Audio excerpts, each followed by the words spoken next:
Let's get ready to rumble!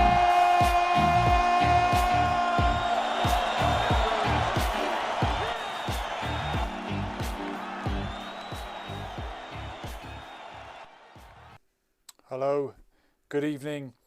Welcome to your Wednesday night phone-in. It's Lessons for Life once again, and we're staying away from the dreaded COVID-19 topic, and I'm going to go absolutely hypothetical. There's not much sport on at the moment, so people are resorting to conjuring up imaginary hypothetical scenarios, showdowns that never happened that maybe should have happened, and speculating about what the outcome might have been. So I want to know, what is your ultimate fantasy fight that never happened for whatever reason? It could have been something like Riddick Bowe, Lennox Lewis, that should have happened but never did. Or maybe a fight from different eras. One of the great heavyweights from the 60s versus someone from the 90s, something like that. And recently, Mike Tyson was speculating about a crossover weight class fight. He was talking about what would have happened if he fought Floyd Mayweather, presumably at some kind of crazy catch weight, but he was saying what would have happened if he'd fought him, and he would have fought dirty. Apparently that would be the only way to beat Floyd Money Mayweather, and no one beat him legitimately. Anyway, Imran Khan is reminiscing about Manny Pacquiao versus Mayweather in 2009. That fight really happened. Was it in 2009? No. Yes, it happened much later. But what would have happened had it happened in 2009? Are you one of those Pacquiao fans that wants to tell me that it would have been different? Pacquiao in his prime would have annihilated Floyd Mayweather. I wonder. And a lot of people speculate, pound for pound, who's the pound for pound king? Does the fact that Manny Pacquiao has gone on to win many more belts and fought many more champions since then, does that solidify his legacy as being better than Floyd Mayweather? When it comes to sportsmen and women, there is a difference between the greatest athlete and the winning most athlete. Someone once made the comparison and said Tiger Woods is the winning most golfer. Statistically, he's won the most matches or trophies or whatever, but that doesn't make him necessarily the greatest.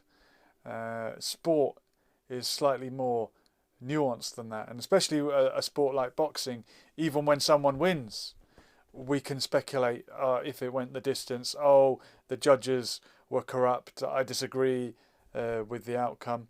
Unless you nail them to the canvas, and even then, when Tyson Fury went down for 9.999 seconds, 9.5, it was a very long count that the Gypsy King was given in order to rise up, and the outcome was declared a draw. I'm biased. I think Tyson Fury should have won that match, but I acknowledge that he was very lucky to not be counted out. And I've got multiple streams going on over here. So on this one, Wayne Edwards is watching, and he'll be proud to see I'm repping Team GB with my WFMC t-shirt on, and he's a very accomplished martial artist and martial arts promoter now. Regards to you, Wayne, but you should be watching on YouTube. Flip the channel. Imran Khan is adding to his comment earlier. He still picks Money Mayweather, but it would have been closer. Yeah, when you get two greats in an era, it's a shame that they don't have a few fights.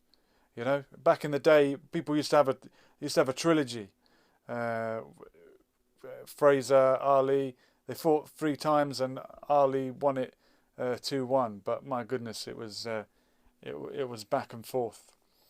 So maybe we could reminisce about some of the great trilogies or fighters that have had more than one fight. We could talk about Nigel Benn and Chris Eubank. Quitters never win and winners never quit. They never got their rubber match. We never got to see if Nigel Benn could avenge the loss. And some people say that draw that they had in the second fight really should have gone the other way. So give me a call. The number, as ever, is 07491 751 203. I'd love to know what is your ultimate hypothetical matchup, the one that never happened, the one that couldn't happen because they were in different eras.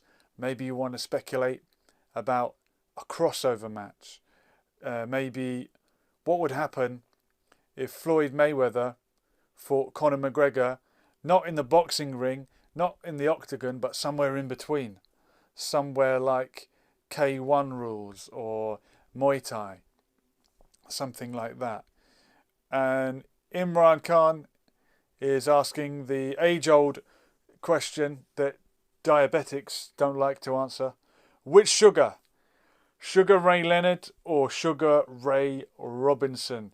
Two great welterweight and also middleweights. And I think Sugar Ray Leonard, he certainly fought welter. And was there a light middle in his day when he fought Marvin Hagler? I think that might have been at middleweight. So he was floating around the 10.5 stone, 11 stone mark. I wonder. And I think when we ask these cross-era questions, there's always a bit of nostalgia. There's always a bit of rose-tinted glasses.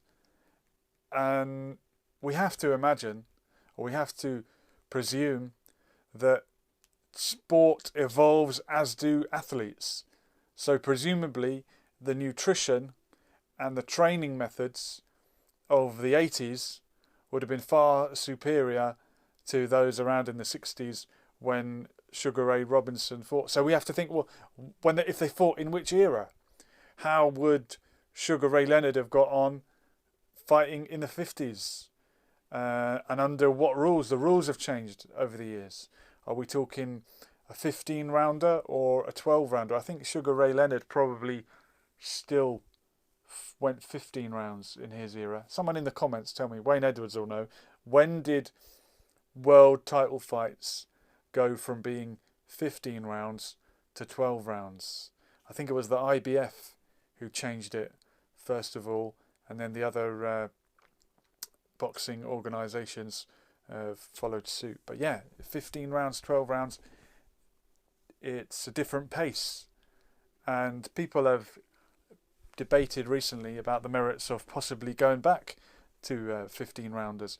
Every time we get a controversial draw decision, it does bring up the point that if you box 15 rounds, or at least an odd number of rounds, you're far less likely to end up with a draw. What about having a 13 rounder? And Luke Ellis Parker is saying 1982. I think that is the year that 15 rounds became 12 rounds. So yeah, that would probably be in Sugar Ray Leonard's era. Triple T is saying Mayweather. Come on, Triple T, give me something serious. Mayweather versus Big Daddy. Yeah, we've had the occasional crossover boxers fight appearing in the WWE or WWF as it was until recently. That's always interesting. And the UFC and what we now know as mixed martial arts, which has become a sport in its own right, was originally constructed to find out which sport would be superior in a mixed rules match. Could a karate guy beat a judo guy? Could a sumo wrestler beat a boxer? And back then, it seemed as if BJJ, Brazilian Jiu-Jitsu, came out on top because the Gracies dominated it. the first few anyway. But then people started to learn about takedown defense. People started to realize that if you were a good striker with the wrestling defense, you don't need to worry about submissions as much if the fight never ends up on the ground. And as we've seen the history of mixed martial arts evolve, in the early days, fights were going to the ground very early, remaining there, and grapplers were dominating. And the coach at Pro My MMA in Feltham often points out that when it comes to a grappling match, there's no such thing as a lucky punch. The more skilled grappler generally will win on the ground. I'm sure seasoned grapplers will vouch for that. But as long as the fight is standing up, you've always got the puncher's chance, the lucky shot. There's no such thing as a lucky punch because every punch is thrown with intention. But there is always that chance that crucial punch will land. And Deontay Wilder landed it on Tyson Fury in the 12th round of their first match, but it wasn't quite lucky enough because Tyson Fury woke up, resurrected on the canvas, and the rest is history. Imran Khan is speculating about Pacquiao versus Sweet Pea. Yeah, I think there was similar weight class, but I am not clued up on Sweet Pea. You're going to have to enlighten me on that one. And we've got Annabelle Ross Trill in the chat. Wonderful to have him as always. And a couple of other regulars. So yeah, give me your speculative matchups that never happened, or maybe a fight that did happen, but it happened at the wrong time. And what with the lack of live sport recently, ESPN have been putting on these simulated fights, computer-generated, programmed fights to find out what would happen in a hypothetical scenario. If you've seen Rocky Balboa, when Antonio Tarver plays the villain, and Rocky is persuaded to get back in the ring when he sees this computer simulated matchup between himself and the reigning heavyweight champion at the time, and of course the computer says that Rocky would win it. We've always got the rose-tinted glasses of nostalgia, and he gets back in the ring, and then he well, you know the rest. I won't spoil it if you haven't seen it. But what about, for example, David Haye? Let's talk about David Haye, because Ellis 219 is saying, let's talk if David Haye would have fought Tyson Fury when that was meant to happen. Yes, that was about to happen. And why didn't it happen? Who pulled out with an injury? That was prior to Fury winning the world title. And did David Haye have a belt at the time? Because David Haye, I think he'd already lost it, hadn't he? David Haye, cruiserweight champion, moved up to heavyweight, beat Nikolai Valuev for the WBA version of the belt. Then he lost the belt to Vladimir Klitschko when he famously hurt his big toe. And he was signed to fight Tyson Fury, and it never happened. I wonder what would have happened. Well, it depends which Tyson Fury showed up. And Imran Khan saying Haye was injured, he never had a belt. Well, he didn't have a belt at that time. Okay, so he'd already lost his WBA belt. Yeah, David Haye achieved a hell of a lot to unify the cruiserweight division and then move up and get a belt at heavyweight. Remember when he boxed Nikolai Valuev's head off? He was a bit of a freak show, weighing in at around 300 pounds, just over 7 foot. The biggest heavyweight champion of all time in terms of stature, losing to a cruiserweight. That was definitely a case of David and Goliath. But Another fight that's on my mind that really did... To answer your question about Fury and Hay, I don't know. If Hay landed his haymaker, then, well, we know what that could do. And Ellis is saying, at the time, Tyson Fury hadn't shown the skills he has now. Yes, exactly. I think Tyson Fury has evolved as a fighter. We talk about prime, and heavyweights tend to mature later in their career. And I think Tyson Fury has to be in his prime now. And hopefully he's in his prime mentally, never mind what kind of physical shape he's in. He's another one of these boxers that would balloon up, get out of shape in between fights. And I'm also thinking of another fighter from Manchester that used to do that, down at welterweight and light welterweight. But yeah, back then Fury hadn't shown all his cards yet. But let's go back to summer of 2002. Heavyweight Championship of the World on the line. Mike Tyson. I am Mike Tyson. Lennox Lewis. We know what happened. And it's another one of those fights that people say, oh, but Tyson was past his prime. He didn't get him at the right time. And I used to be one of these diehard Mike Tyson fans or Mike Tyson apologists, because Mike Tyson was just about the first boxer I'd heard of when I was a little toddler, running around with toy boxing gloves and punching my dad in the stomach or the knee, however high I could reach. And, you know, I wanted to be Mike Tyson. And Mike Tyson was great. He was phenomenal. But to just presume because he knocked them all out in his early 20s that he would have been knocking everyone out is very biased. And I think Lennox Lewis, not the most exciting fighter of all time.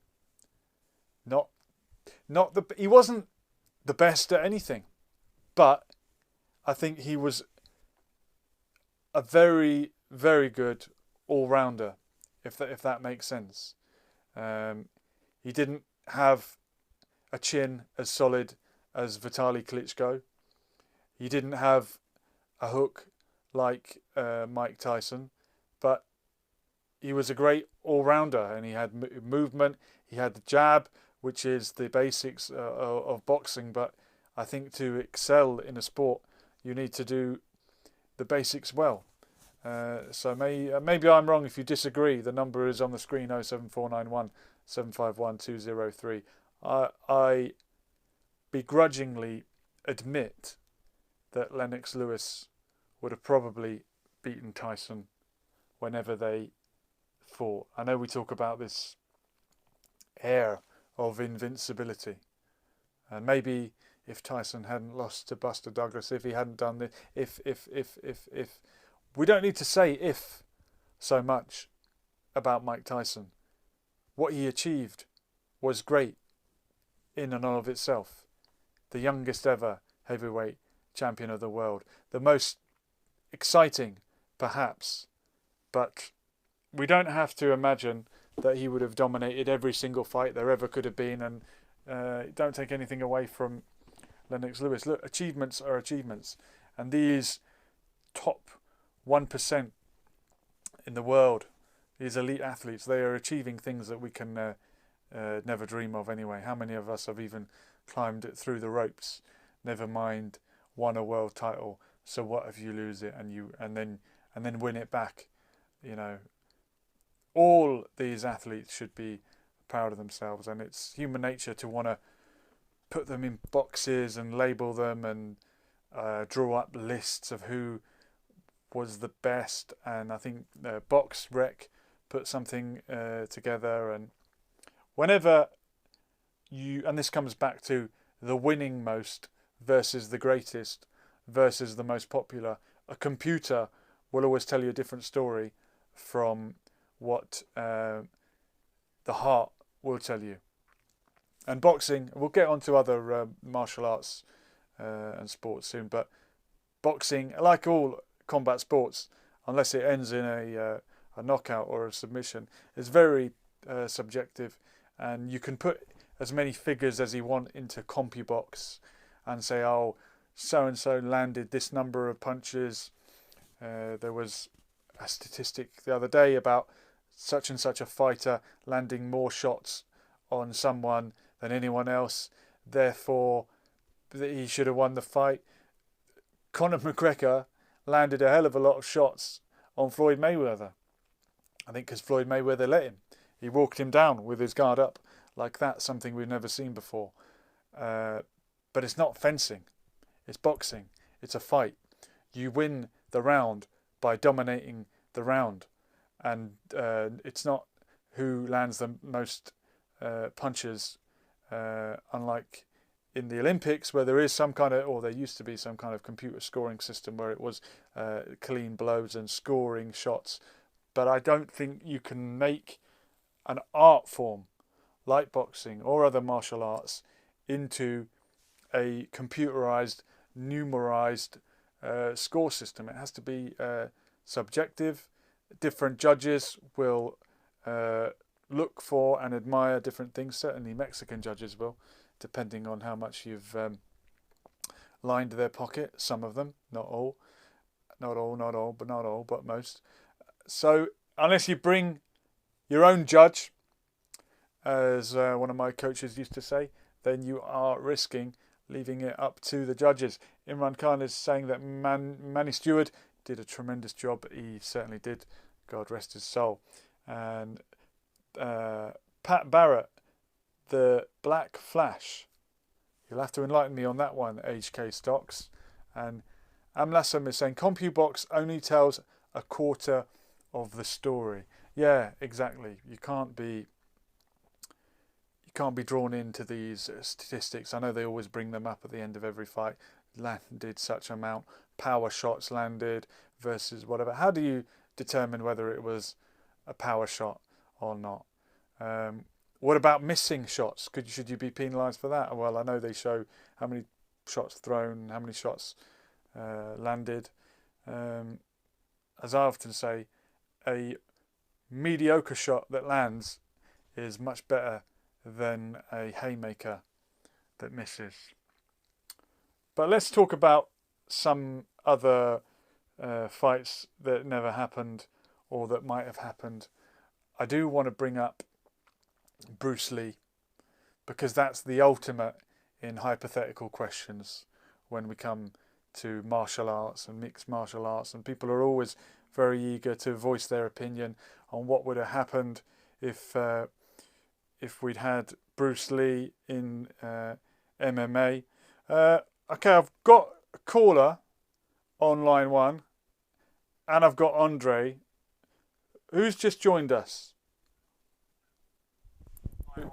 Hello? Hello. Wait, Andre, you've got another caller. Just let the other caller say hello. Who's that? Jamal, welcome. Yep. What's your hypothetical matchup or scenario, and then we'll get the opinion of an expert. I'll probably go for maybe Tyson versus Ali. Right, Tyson versus Ali. What do you think would have happened? You know what? I mean, it's tough to say, really. I mean, I'm not really sure. It's tough to say. But I reckon Ali would just ride it out and just win it, just edge it. But at the same time, I wouldn't be surprised if Mike Tyson wins. But I think my gut feeling would just say Muhammad Ali would just win it, because obviously he's fought so many fighters, Frazier. He's fought so many, Sonny Liston, and my heart tells me that Ali will just find a way to win the fight. All right, so we've got Ali to win, to edge it against Mike Tyson. On the line, we've got former multiple times Muay Thai world champion Andre McIntyre. Welcome back. And what do you think about that hypothetical? I agree with it. Okay, great. Well, that's the end of that show. Why do you agree? Why do you agree with him? Why? Mike Tyson was a monster. Okay? Yeah. Mike Tyson was a monster. He was he punched people with some bad malice. He had some serious punching, some serious combinations, some serious head movement. I wish you had children so I could step on the testicle so you could feel my pain. I'm the baddest man ever. I'm the baddest man on the planet. Sorry. Right. I won't interrupt again with my bad impressions. He was a bad man. He was a very good impression. Thank you. Right. So. But what did Ali have that he didn't have? Apart from the looks. You know, a lot of people like to talk and say this and say that, and they like to do an analyst. They like to do the, analytics study things. But let's look at some facts here. We have to look at Tyson at his best, and we need to compare him with other fighters at their best. By the way, is it Jamal on the other line? Yeah. Yep. Are we talking Tyson in his 20s and Ali in his 20s? They both won the title around the same age. Are we talking young? No. If it was Tyson in his 20s, Tyson would have won. Okay. No, I don't agree with that. All right, good. But what I will say is, when it comes to peak performance, you can't say, okay, we're going to pick Tyson at 21 and we're going to put Muhammad Ali at 21 because, AJ is a classic example of this. AJ may not even be in his peak yet, right? How old is he? 25? And heavyweights mature late, right, Andre? People say. No, I'm not even going to say that. Okay. I'm not even going to say that. What I'm going to say is that you mentally and physically peaking at 22 might be me peaking at 26. So I'm talking about peak for peak. That's what I'm talking about. Okay, I'm not talking about age for age. Right? Well, look, Muhammad Ali's peak years were spent banned from boxing, unfortunately. Muhammad Ali's best years we may never have seen because he refused the draft and was banned from boxing. He was robbed of his peak. And you could say... And Tyson was in prison, yeah. He was... Exactly. Yeah, okay. But let's put that to one side and let's look at their peak performances. Okay. Their best batch of three peak performances. Okay. I'm telling you now, I don't believe Mike Tyson would beat Muhammad Ali at his peak. And I say this based on my experiences of watching him fight certain fighters and show certain characteristics, which when I put that together in the showdown between Ali and him, he would have lost it. Okay. Right? Not necessarily by knockout. It might have been on points, but he would have lost it still. Jamal, agree, disagree? Good point. I mean, it's tough to say because obviously we're never going to see it. But what I can say is Mike Tyson has got a chance to beat him because obviously Joe Frazier did knock him down, and Tyson was like 10 times better than Frazier. So what I can say is that I think Tyson has got a way better chance than Frazier. So I mean, it's tough to really think about it because Frazier. Do you know what? I'll say, gentlemen, here's a theory. Can you name me a tough fight for Tyson that he won? Most of his victories were absolutely dominant. When he got himself in a tough fight or a war, he capitulated. I haven't given you the reasoning for it. There's 3 fights I want to draw on. Okay. The brother just mentioned something just then, which is very, very true, which is one of the points which I do put in Tyson's favour with regards to Joe Frazier. And Joe Frazier was a rubbish peekaboo expert compared to Tyson. That's a fact. Okay. But here's the fact. Here's some other facts that we need to throw into the picture. You need to go and research the fight between Cleveland Williams and Muhammad Ali. Big cat Cleveland Williams. Well done, right? You need to go around and watch that fight again because the movement in that fight was a joy to watch. Then you need to watch the fight between Larry Holmes, round 5, and Mike Tyson. Mike Tyson had a serious problem trying to cut him down. The reason why he banged out Larry Holmes in that fight is because Larry Holmes got tired, and that was obviously an age thing, etc. He couldn't keep up the dancing for that amount of time, but he actually made it look quite simple. Then you need to watch. And Larry Holmes fought them both, of course. Right. Then you need to watch, yes, but obviously Muhammad Ali was over the hill. But then you need to watch the fight between Buster Douglas and Tyson again, right? And I know people are going to say, oh yeah, he wasn't on his peak performance at that time. Buster Douglas did not move like Muhammad Ali, right? Now, I don't believe Mike Tyson punches any harder than, well, I don't know, I could be wrong on this, but something's telling me he doesn't punch any harder than George Foreman. I don't know, I could be wrong. I would say he punches faster. Sorry, go on, Jamal, you respond. Yeah, he might not pass, he might not have the same power as Foreman, but he's got the combinations, the angles, the speed. Yes. And it's tricky because with Foreman, obviously he's got that knockout power, that one punch, but there's a lot of advantages that Tyson has that Foreman hasn't got. Yes, and the reason why what I'm saying is if you put that into the mix, you'll realise that Muhammad Ali can take a punch. So if you put that together with the fact of his footwork, which Tyson cannot cope with, as was shown in certain fights, right? I think it's only on points, mate. I think it's only on points. And remember, yeah, I mean, I also think that he should be able to edge it. Obviously, he's got the experience of beating Sonny Liston, and he's also beaten Foreman. So obviously, I think that he'll edge it. Yeah, that's what I think. Anyway, I think. I also do think that Mike Tyson would have beaten Lennox Lewis, because before Lennox Lewis got with Emmanuel Stewart, he had no chin and he was getting hit. And before that, if they fought before, I know for a fact that Tyson would have annihilated him. What are you basing? This is a debate I was going to have on my Facebook grouping. But what are you basing the fact that he would beat Lewis on? When you're saying, what are you basing the fact? You're saying that Lewis never had no chin. How many times has Lewis been knocked out? You know, what I'm saying is that before Emmanuel Stewart, he was getting knocked down and he was getting hit and he was getting caught. He was losing fights. And what I'm saying is that if he fought that Tyson when he was younger, he wouldn't have beat... Lewis said it himself, didn't he? They peak at different times. Tyson's era was when he was 20 and my era is now. Forget how much Emmanuel Stewart helped him. I'm missing something here. I only know Lennox Lewis got knocked down once, right? Yeah, from Rahman knocked and him Oliver down McCall. Right. Can you please tell me what other fights did he get knocked down and knocked out in? Yeah, no. I mean, the Hassan Rahman is the one I'm talking about. But that's the what I only mean is that. time.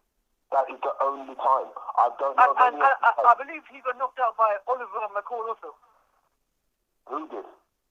Oliver McCall. Lewis, Lewis lost twice by knockout. He avenged both losses with brutal knockouts. Yeah, but I mean, that was before he had Emmanuel Stewart. So Oliver McCall knocked out Lennox Lewis? Yeah, I mean, it's a TKO. Yeah, 95, I think.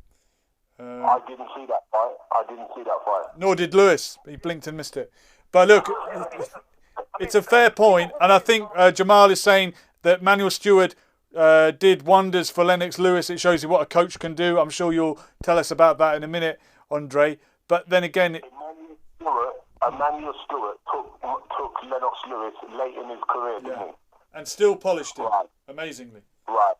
You need to go to watch the early fights of Lennox Lewis, and you will see that there is absolutely no... Watch him against Bruno. Watch him against... well, I can't remember the other fighters he fought, but watch his early fights. Someone in the comments, by the way, Andre and Jamal, perhaps flippantly said, wasn't Tyson's greatest victory against Frank Bruno. But when you think about it, apart from winning the title, what are his notable victories? He won the title, Trevor Berbick, and then Larry Holmes, he became lineal champion. What are his great victories? Ali, we can mention Foreman, we can mention Joe Fraser, Sonny Liston. He fought far superior fighters, right? Tyson is known for great knockouts. He's not known out for great victories. Yeah. Great victories. If you want to talk about great victories, you have to talk about Evander Holyfield. Okay, yeah. A cruiserweight who sealed it at cruiser and moved up and dominated at heavy, amazingly. And His countless amount of fights you can talk about Evander Holyfield, but that's not who we're talking about. We're talking about Lewis and Tyson. Yeah. Lewis, as far as I'm concerned, Lewis would not allow Tyson to go to work, right? And Tyson, there's many a fight I've seen Mike Tyson fight where he was getting tied up. You know, I thought a couple of fighters got disqualified for tying him up, I think. Right, yeah, and he turned around on his record. They put it back on his record as a TKO win. But Mike Tyson, Lewis would do enough. He would work behind the jab. He would have tied him up. And Mike Tyson can't work like that. He needs his hands free on the inside. Mike Tyson would have got beat by Lennox Lewis on the best of days. And we don't need to say that even in later career, he got beat easily by Lewis again. So Mike Tyson, I don't like putting the man down because I really admire him. But what I would say is this. What I would say is this. Mike Tyson has a one style of fight. He isn't a triple. He doesn't hold all the aces with game plans. He's got one game plan, and if it works, it works. If it don't, it don't. Okay, Andre, go on, Jamal. Go on. That's false because with Mike Tyson, it's all about angles, and Mike Tyson's got a great boxing brain. It might seem that he's got one style of fighting, but that's not the case. With the angles and with the movement, he hasn't got one style of fighting. Yeah. Andre, what about the philosophy that says, beware the man with one gun?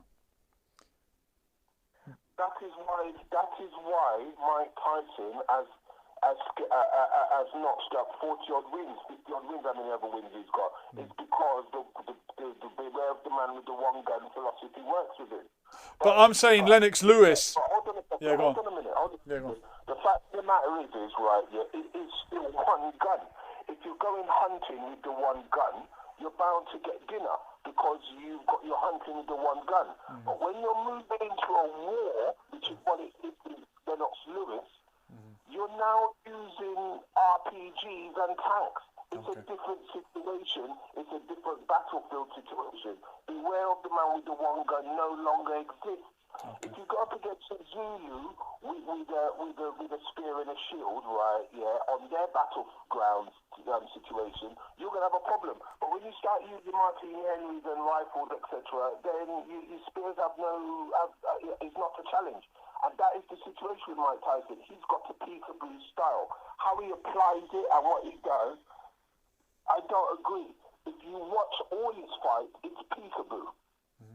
And you can just decipher, and Holyfield just done that, dissected it perfectly by talking about when he dips to the left, you got to whack him with the uppercut. When he dips to the right, you hit him with the hook. Do you understand? He dissected him perfect, and any scientist of the sport that went in the ring with him beat him. Okay. That's what I saw.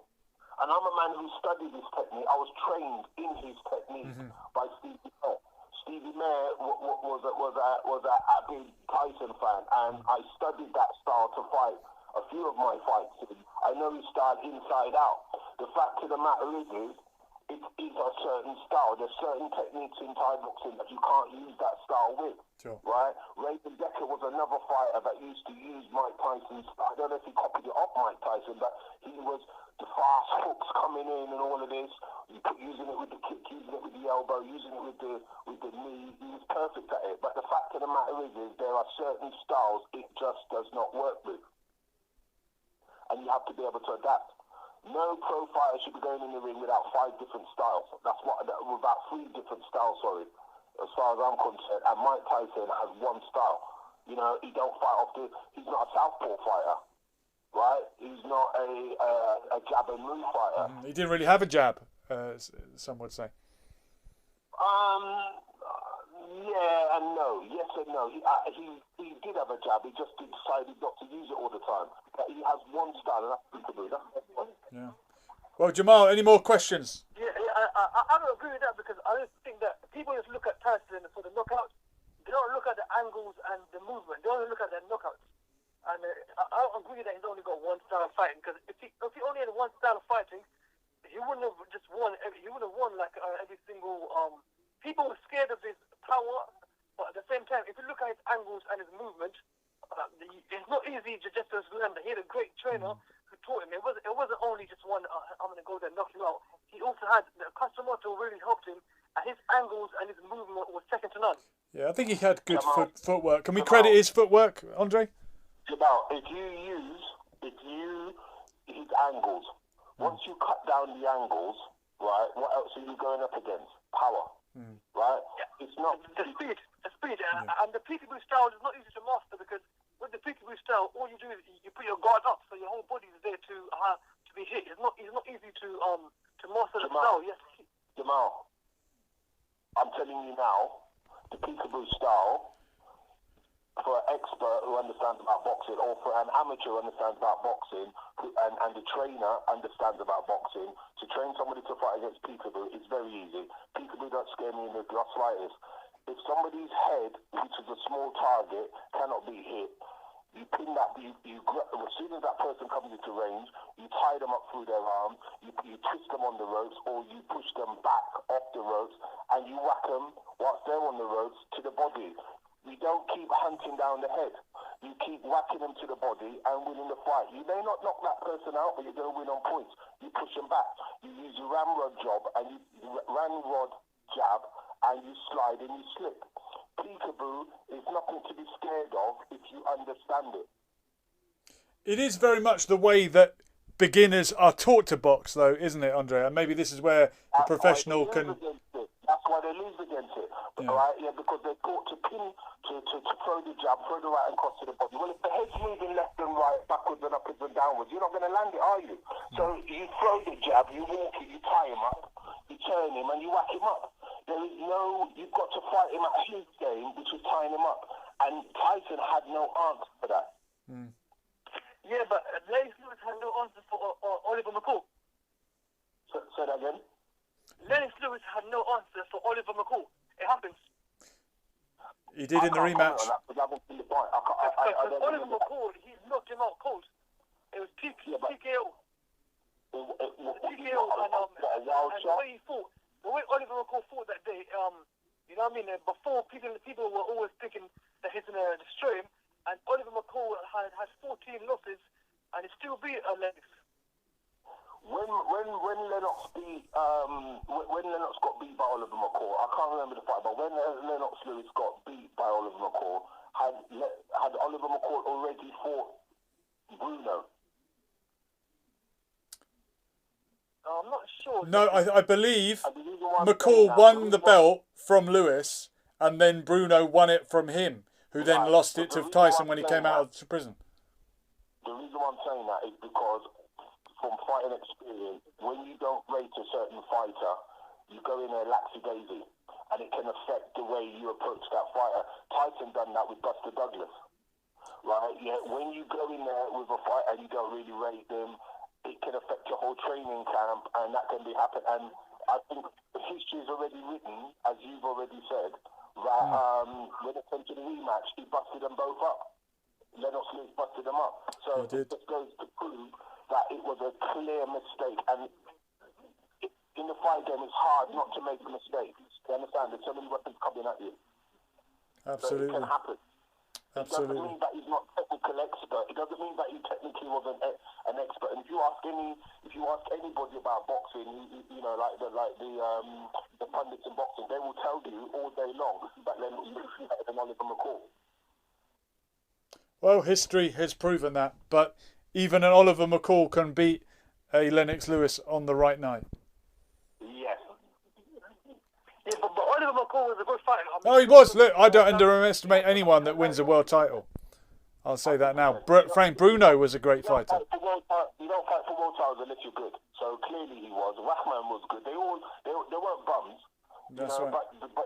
But the point is when you sit down, we're doing analytics. When you sit down and you study these things, you'll realise that technically, right, Lewis was the better fighter. And Tyson was a one-style fighter. How he applied that one style of peekaboo, moving to the left and slipping his angles and all that, it's all part of peekaboo. It's not part of Stinger. It's not part of SAS. It's not part of Crab. It's not part of Trench. So do you feel that Riddick Bowe would have beaten Lennox Lewis? That's a hard fight. that you've got me with. I don't know. Brilliant. Get your teeth stuck into that one, Andre. This is part 2. Riddick Bowe, what might have been. That one you got me with, because that's a very clever matchup, because I'll be honest with you, Riddick Bowe was something else, wasn't he? Why didn't he do it then? Why did he put his belts in the bin? Why? I don't know. I can't remember the history. There was a reason behind it, but I can't remember. Jamal, have you got any clue? It's not something I'm clued up about either. I heard that he vacated because he didn't want to fight him, but again, I'm not exactly sure, but that's what I heard. Was it money? Was he bottling it? Nah, yeah. Because why else? I remember that now. I remember something about that, and I think what it is, I personally, I think it went around at the time from the memory, but I think he knew he was going to get beat by Lewis. I think that might have been a bit of an issue. Lewis was technically very good at that time. I think even Holyfield had an issue fighting him at that time. But and we all know what happened in the first fight. It was a bit of a stitch-up, wasn't it, really? It wasn't a draw at all. When Holyfield met Lewis, it wasn't a draw. Right? But, you know, you're talking... Jamal's raised on some 3 big names there, because Holyfield, Lewis and Bowe were, I think, at that time top of their game. You know, technically, I'm on about the mind, not so much the KO power and all that. The minds of those 3 were ABC as far as I'm concerned. There you go. Well, gentlemen, I'm going to free up the lines in case anyone else wants to get involved, but as always, I appreciate the expertise of Andre and the great questions, Jamal. I hope you'll call again. I hope you'll watch again. Man, take care. Take care. Jamal, you box at the moment? Are you an amateur boxer? You sound like you know a little bit, or you know some stuff. So, are you a boxer? Yeah, I used to box in the past. I used to box in Miguel's gym. Where's that in London? Is that in London, Jamal? It's in Brooklyn. Okay, which gym did you say it was? Miguel's. Okay, good stuff, man. Are you going to do it again, or have you hung up the gloves? I do it here and there. I mean, not too much, but before I used to go quite often. I go here and there, but before I used to be very heavily on the boxing. Oh, good man. Yeah, you know your stuff, and thank you for some really good questions. It's all right, man. See you Take for the care. next one. Thank you. Have a nice day, guys. Have a nice day. Nice one. Take care. See you, mate. Nice one. Okay, so... Andre, I still got you. If you want to do any more speculation, I wouldn't mind, actually. No problem. I want to ask you one.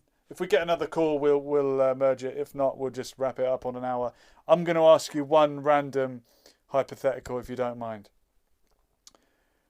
Conor McGregor. Wait a minute, because we've got a great comment. Kazushi Sakuraba versus Rickson Gracie is the MMA fight I wanted to see. Can't believe Rickson didn't defend the family honour. Wow, this is in the early days of the UFC.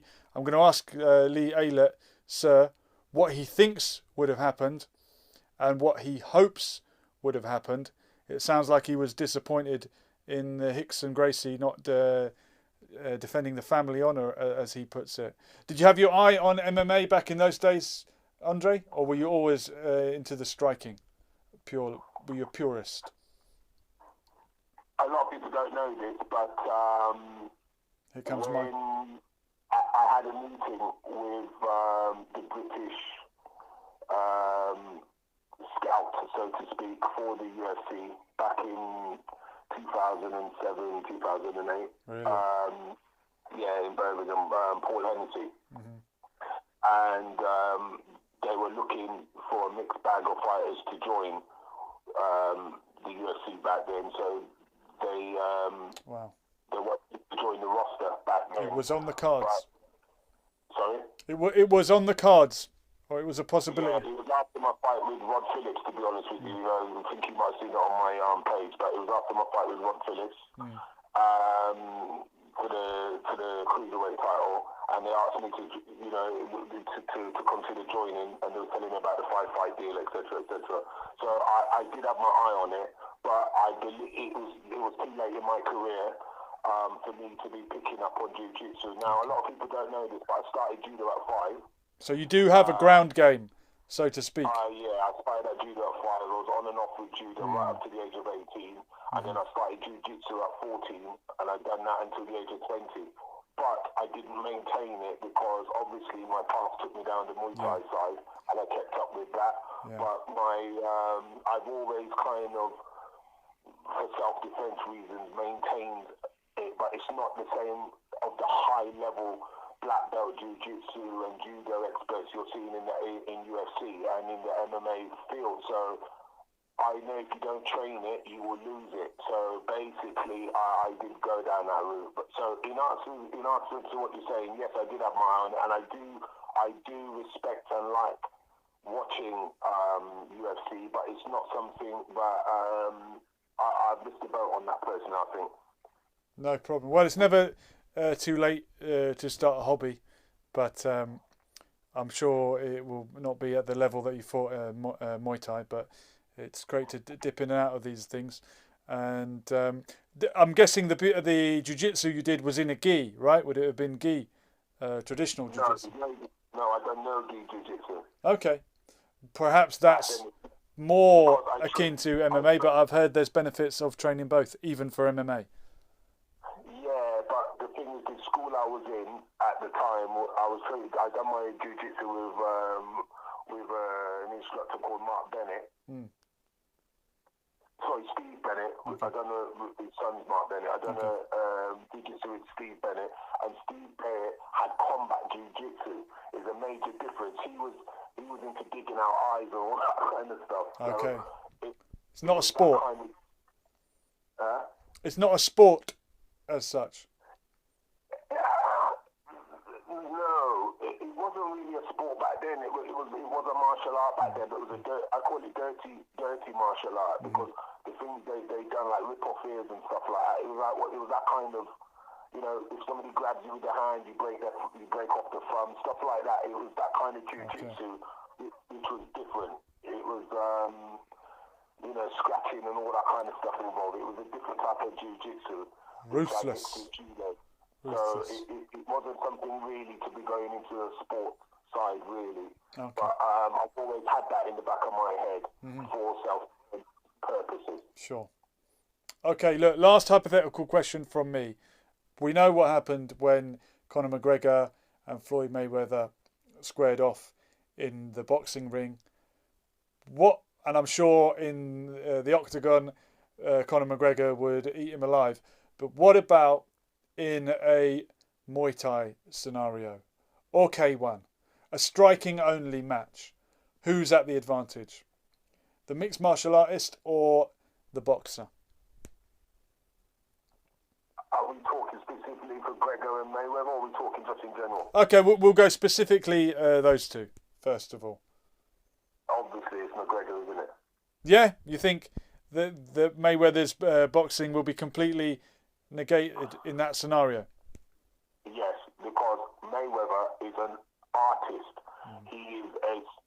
He's an artist at boxing, and he uses the full repertoire of boxing to get to score and do what he needs to do. He excels in that rule set. Because of that, his stance and everything is purely sport. McGregor is a switch hitter. He is a fighter. There's a difference, right? And you know, if you watch the early rounds of McGregor v Mayweather in their fight, you know, he was catching Mayweather in different angles and stuff like that. He couldn't read his feet. It's a completely different situation. That stance of a boxer has no foundation or has no bearing inside of a full contact fight. There is no, when I say full contact, I'm on about really using your whole 8 weapons as you know, it's the science of 8 limbs. So for you to be using throws and kicking, boxing, elbows, knees, all of this, right, in a ring, that style of boxing has no boxing to the way Mayweather uses it has no bearing on a full contact fight. None. Okay. You know, He's lost it even on the stance. That's the point I'm trying to make. Forget the boxing, forget the striking. He's lost it just on his stance. Okay. Let's play with that idea then and take some of the great strikers from mixed martial arts, like Sir John Jones, going back a bit, maybe Anderson Silva. How would they get on if they fought pure Muay Thai? When their wrestling doesn't count anymore. Roy Jones and... So John Jones. John Jones, UFC champion, light heavyweight, and Anderson Silva. You're asking me how would they do in Muay Thai? How would they get on? Would they be world level? Would they be national level if they crossed over into Muay Thai? And if I heard correctly, they already won Thai boxing belts. Is that right? I'm certain I'm... And let's get something straight. You see Anderson Silva, it doesn't matter what martial art you do in Brazil, you learn Muay Thai automatically. Okay. So striking in Brazil is a standard procedure whether you're joining a judo school, a jiu-jitsu school, and it's the same really for if you're joining a Muay Thai school, you'll still learn how to throw, etc. So Muay Thai in Brazil is a standard procedure thing. So, and I'm sure Anderson Silva was Brazilian champion at Muay Thai or something like that. I could You may well be right. I know Overeem was a K1 world champion that won the world title in UFC quite quickly. Spectacular elbow knockouts are on YouTube, and Anderson Silva features in them in the ring. You know, his uppercut elbows, etc., from funny angles. He's a phenomenal, phenomenal striker. Roy Jones has a serious level of Muay Thai. So, John Jones. Sorry, John Jones has a serious level of Muay Thai. So the two of them, 100%, I think they would have pushed straight for one titles if they haven't won a movie. Superb athletes, that's for sure.